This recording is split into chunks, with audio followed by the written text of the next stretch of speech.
D23, aka Diz, and this is The Force Always. Okay, welcome to the Star Wars news. D23 footage has been released. That's the news.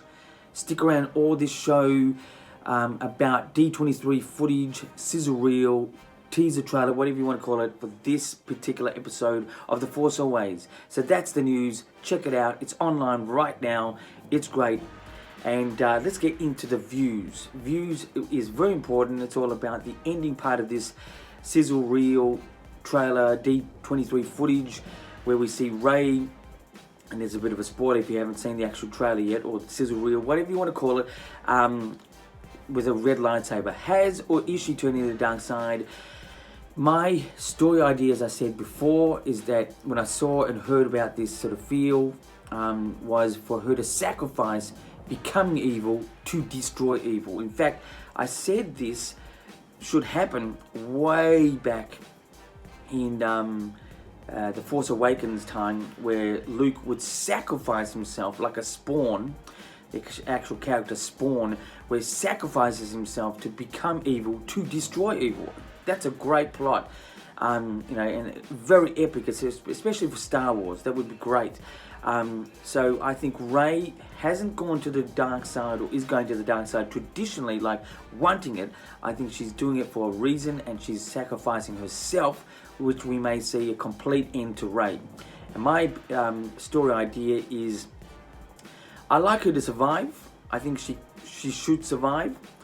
I think she'll be the only one standing at the end, out of all evil, out of all good. And then it's really up to her.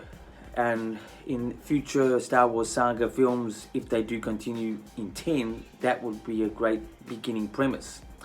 So I think my story idea for views this week is all about Rey sacrificing herself to the dark side, being evil to destroy evil. That would be a great story idea in Star Wars The Rise of Skywalker Episode 9.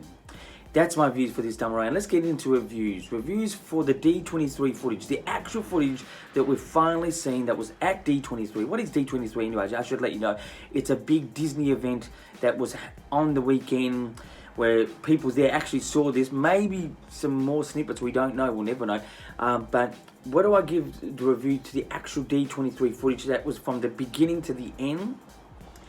We've sort of seen this happen before. The first part, obviously, being the old school footage leading up as a collage. And it's always good to see that, but they did this with a bit more of a connected story idea from start to end, sort of visually telling you a story if you don't know. Really bringing us sort of back to nostalgic times as well. Getting right from the point where it starts for the new footage, I thought the first shot with the big open area and the this new village was okay. It was okay. For me, it started when you saw the rebellion or the resistance, come out of hyperspace. An epic and amazing looking shot, along with the dark side, sort of, the First Order or the Empire, whoever you want to call it. In fact, it looks more Empire. If you look really closely to the actual ships, it's very Empire looking ships. And that could be a giveaway that this has been in the making for a very long time by our favourite evil man, the Emperor Palpatine, because it was his time period with those ships. So that could be maybe a giveaway there, I don't know. But those two shots in itself were amazing. Then we sort of get to see, a bit of training in a forest-like area, which we're thinking that it's Endor or the Endor's moon or whatever it is.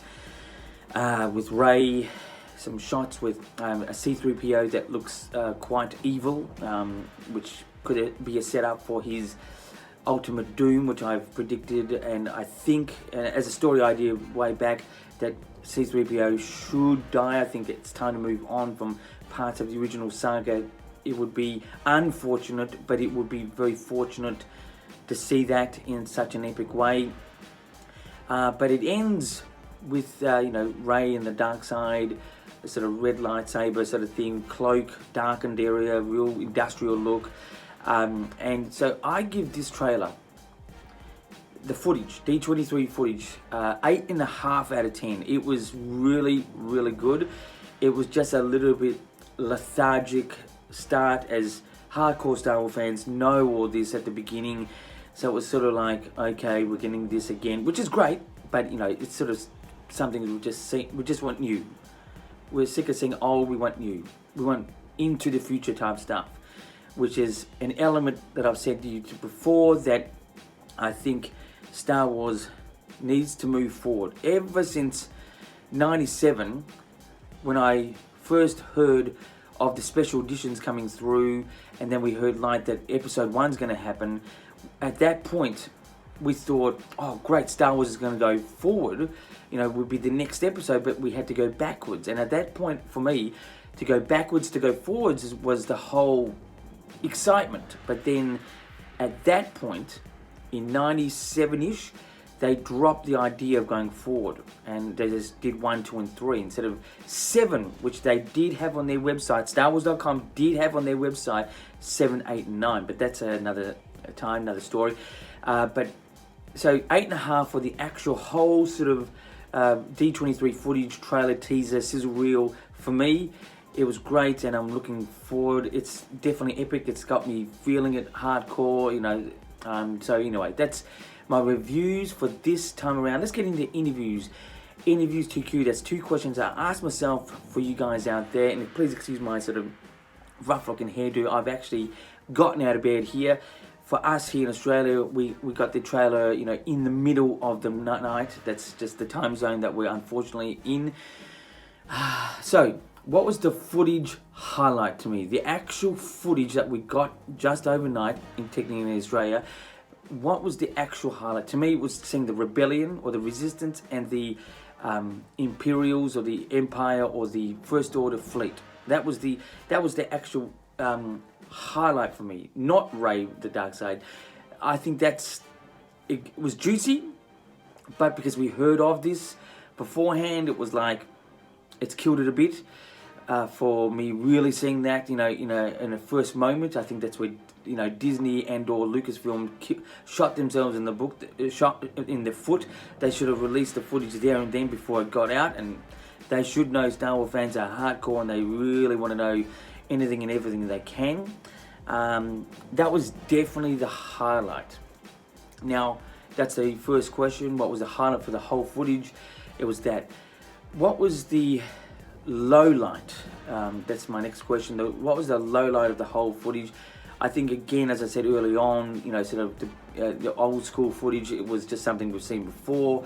It was great. But I tell you what a low light was. There was a visual scene at D23 with a Vader with this sort of misty, sort of frosty, sort of foggy element in a industrial sort of box or something like this. And it sort of ruins the Darth Vader mask. We never saw that. I don't know what that is. The low light was not seeing that come to light in this particular sizzle reel teaser trailer. That's okay. It could happen next month. I think that was a low light. Not seeing where that or why and that come from. Anyway, so that's my low light for the. That's the question and answer to that. So anyway, that's interviews, that's the reviews, that's the views, and that's the news. That's the D23 footage. Bit of breakdown, sort of news. Pretty short video this time around. Please, you know, subscribe to the channel. The Force Always. I'm here on a weekly basis. Like, share, repeat the video if you want. Send me a question via YouTube or even Instagram. My details are down here, and or Twitter. I'm on that as well. Usually sporting the Jedi robe, the Force Always Jedi robe at the moment because it's so cold and it's quite early in the morning when we get stuff here. So why not? And until next time, my friends, keep rocking.